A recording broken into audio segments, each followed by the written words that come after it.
This is one review I was not looking forward to doing.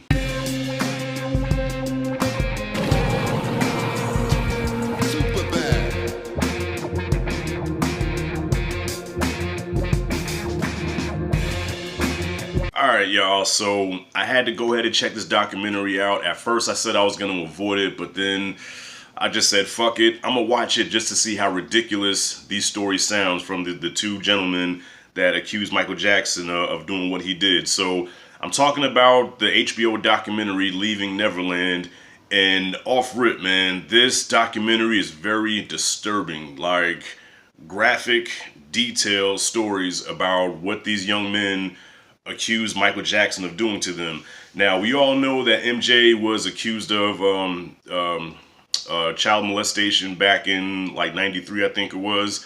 And then again, 10 years later, he got accused of the same thing. But of course, diehard Michael Jackson fans do not want to believe that. I being a Michael Jackson fan myself, like I grew up on this guy. He, he helped shape my childhood, man. I loved his music all the way up until Bad. After Bad, Michael kind of went to the Pop-Tart charts, okay? But Michael is such an icon, the greatest entertainer of all time. And just to fathom him doing these monstrous acts, these terrible things to these children, you can't wrap your head around it. And I didn't want to believe it. And to this day, I hate to discredit anybody that says, anything happened to them. I hate to discredit that, but at the same time, you have to go by facts and evidence, okay? Michael had his day in court. He was found not guilty twice. So these two gentlemen, at first they said that Michael didn't do anything to them. They said that, nah, it's not true. Michael's a great person, yada, yada, yada. He's like probably the second greatest thing to Jesus walking on water, okay? And then fast forward years later, now they're adults. Now they want to tell their story in this very explicit documentary. And I didn't quite know what to think about it. For some reason, they seem sincere. They really seem sincere and genuine in the stories that they were telling. And it's like either they're telling the truth or these guys are just great fucking actors that's trying to get a paycheck. I don't know. But all right, here's my whole take on the whole Michael Jackson thing. All right? I don't mean to ramble on and on about it, but my whole take on it is that nobody knows for sure. Okay, right now it's these guys' words against Michael's word, and Michael's not here to defend himself. So it's like, why did you wait 10 years after the man is dead? Now you want to come out and share what happened to you. You've been an adult for a long time, so like, why now? Like I said, I don't mean to discredit, but just something just seems weird about that, where you had plenty of time to come out and say something, and now you want to come out and say it, and the man is gone. So Michael's not here to tell his side, so I think that's kind of unfair. And on top of that, like I said, we don't, nobody knows for sure. We don't know. Like the Michael Jackson that we know as fans is what we see on stage, what we hear in the music, what we see on TV. That's the Michael we know. Very few of us know who Michael was behind closed doors, okay? Especially from the fan standpoint. I mean, I know he has family and shit, and different celebrities, I guess they kind of knew Michael, but it's like, we don't know. So could this have happened? Possibly.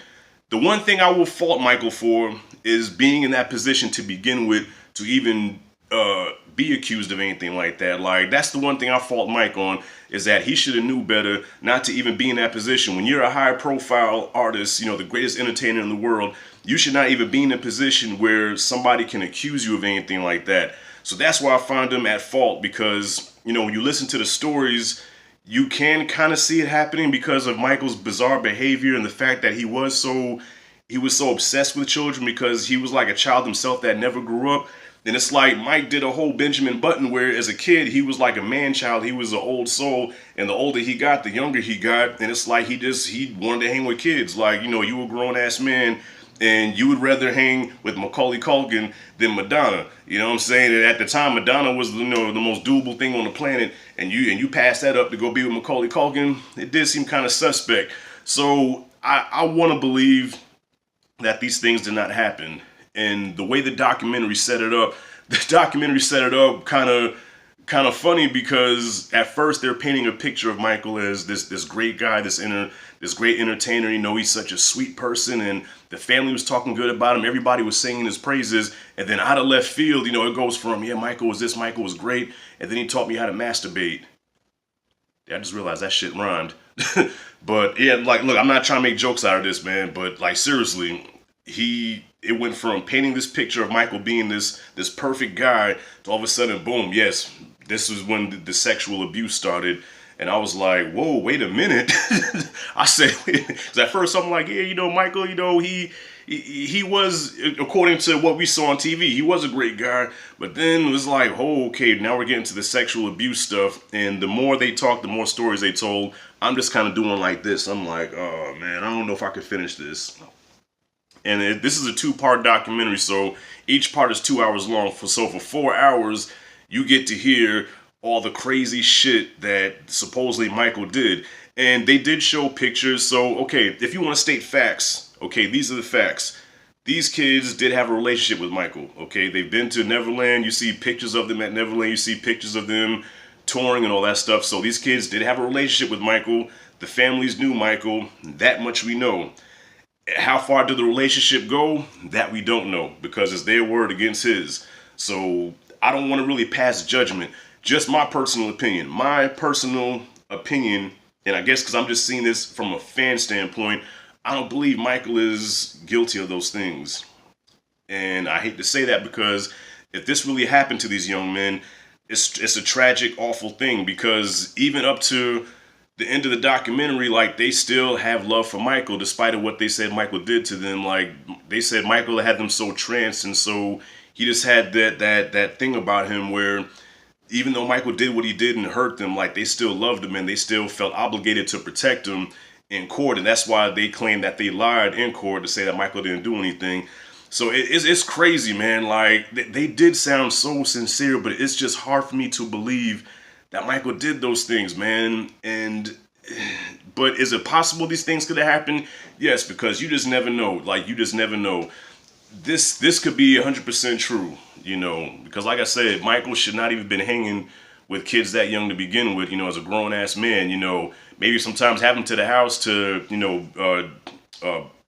get, to the theme park or whatever with Neverland and, chill with the family. But after that, you got to go home. You ain't sleeping in my room. You're not sleeping in my bed.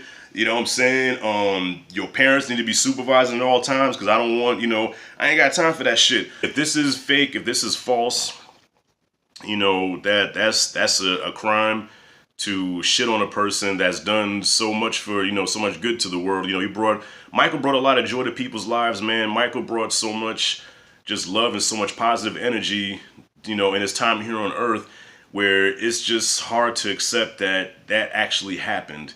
You know what I mean? So to those that are not fans of Michael, to those that's really down with the Me Too movement, you know what I'm saying? I get if you would get pissed off at somebody that tries to defend Michael, but you gotta remember, this is a person who could have been going through some crazy depression type shit, and listen to Michael's music, and because of Michael's positiveness, helped him get out of some shit. So of course they're gonna come to Michael's defense. But at the end of the day, you gotta call a spade, man. If he did these things, it's fucking horrible. But the man's gone now. He's dead. Let him rest in peace, man. Let the man rest. He's gone now. Just let his legacy be, man. It'll be a shame that Michael will go down as a pedophile, and he just did so much to make this world a happier place. So it's kind of fucked up. But anyways, y'all, that's my 2 cents in the documentary, man. I'm not gonna watch it again, but I just had to check it out to review it for you all. Is it worth watching? I guess so. I guess it's worth watching, but I'll never watch it again. Like, this is one of them moments like Precious or like Passion of the Christ. Those are movies that I've watched, and they were interesting, but I'll never watch them again. So y'all comment freely below what you thought about this documentary, or if you plan on not watching it, if you're just disgusted about the whole thing, comment freely below. Hit that like and subscribe if you're digging the content. Thank you for watching. As always, this is Rashad G signing out. See you in the next video.